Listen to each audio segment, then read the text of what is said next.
Aquinas' 5 ways. We're going to look at Saint Thomas Aquinas' 5 ways for proving the existence of God. You need to pay really close attention, take good notes, because all 5 of these are going to be on the test at the end of this unit. Number 1, the argument from the first mover. And this one's it's his most basic argument. Let's say I've got a ball, and I want that ball to move. Well, let me make a bigger ball for you. There we go. If I want that ball to move, then I need something else to move it. Because we know, and this is just, basic science, basic physics, something's not going to move unless acted on by an outside force, right? So here's my outside force.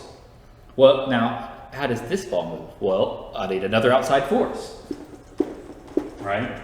And so on, and so on, and so on. And we'll have to keep going on forever. For each thing to be moved, some other outside force has to move it. And Aquinas is like, wait a minute, that doesn't make sense. You can't just go on forever. Somewhere it had to start. Every movement has to have some kind of beginning to get it started. And I think we looked at this in the last unit. This idea that every middle has to have a beginning and an end, right? Otherwise, it wouldn't be the middle anymore. So if we have a chain of events, this is the middle one, right?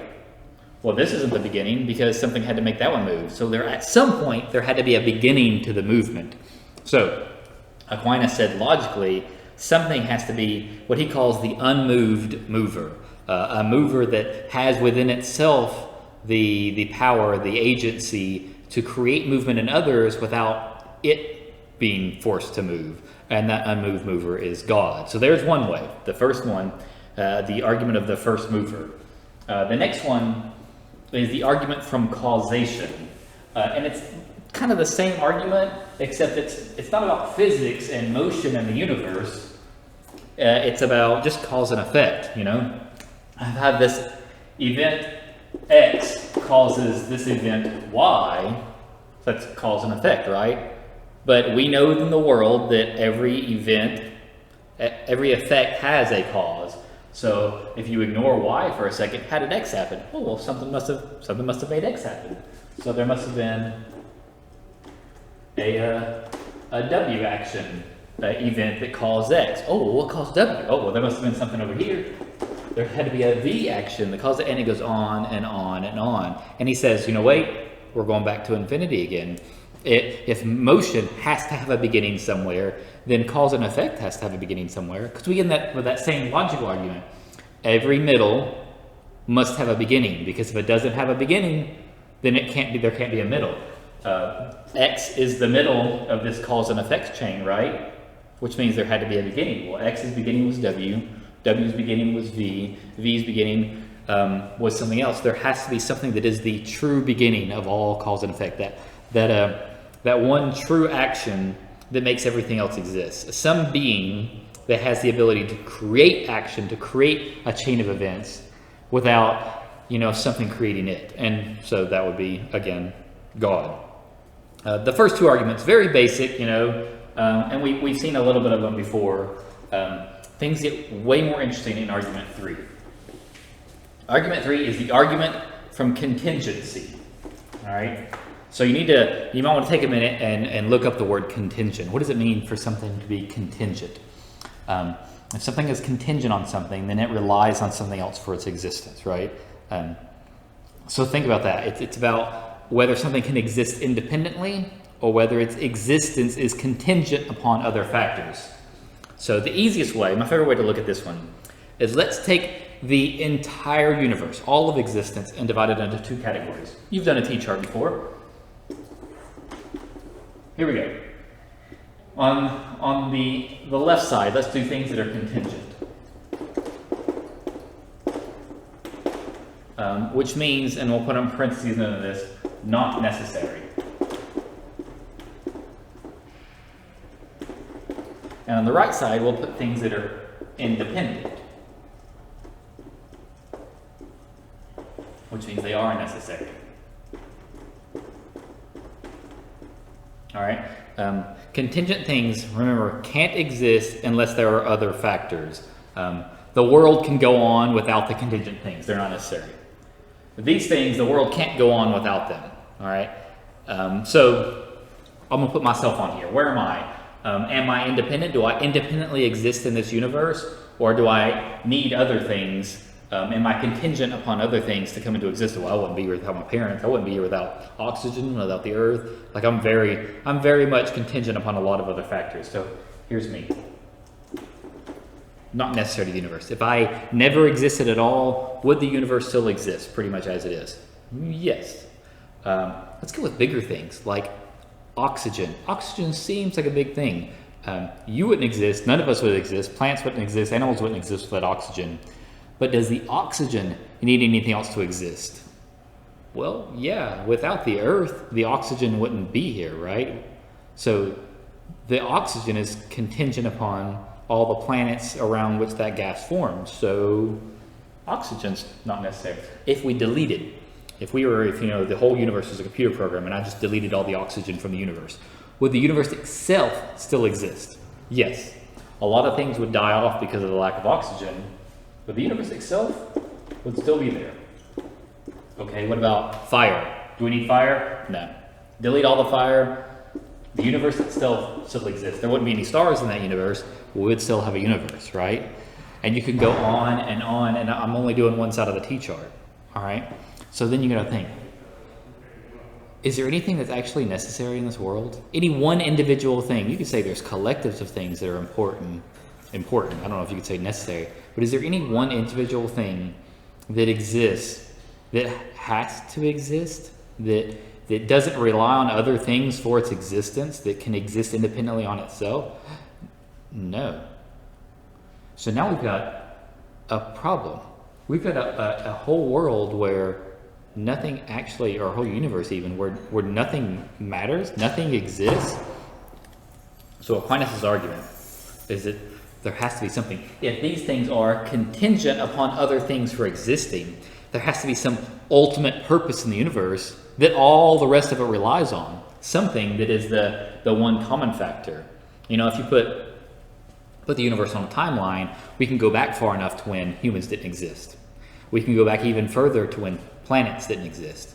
We can go back even further to when oxygen didn't exist, maybe as an atom, but not as like a gas, right? So if we keep going back far enough, we can get to a point where things didn't exist. So he says there's got to be something that if we go back far enough, it always exists from the beginning to the end of time. Some kind of constant that always exists, and that constant is God, the one thing that everything else relies on.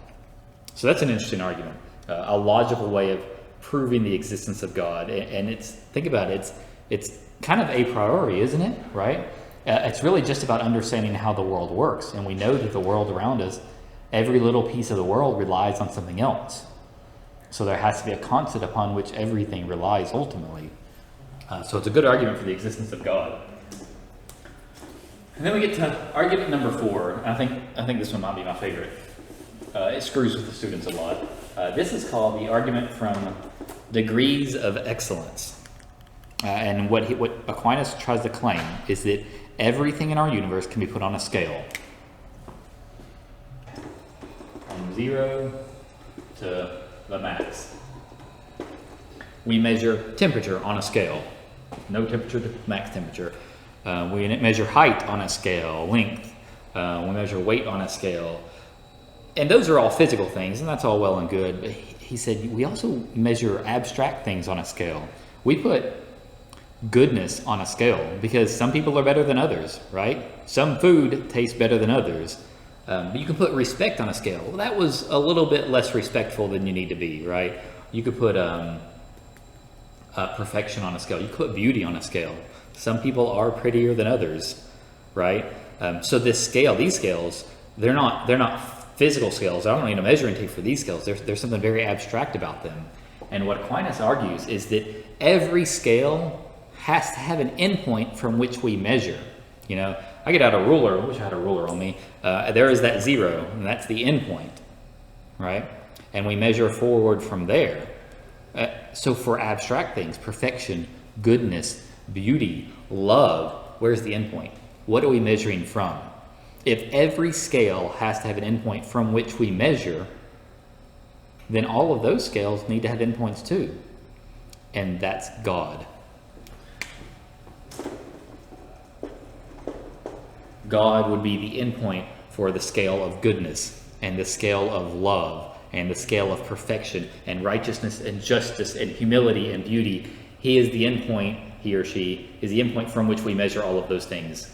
It sounds a lot like Plato's world of forms. Plato's world of forms was that world of perfection upon which our world, the physical world, is based, and our world is sort of a shadow of that perfect world.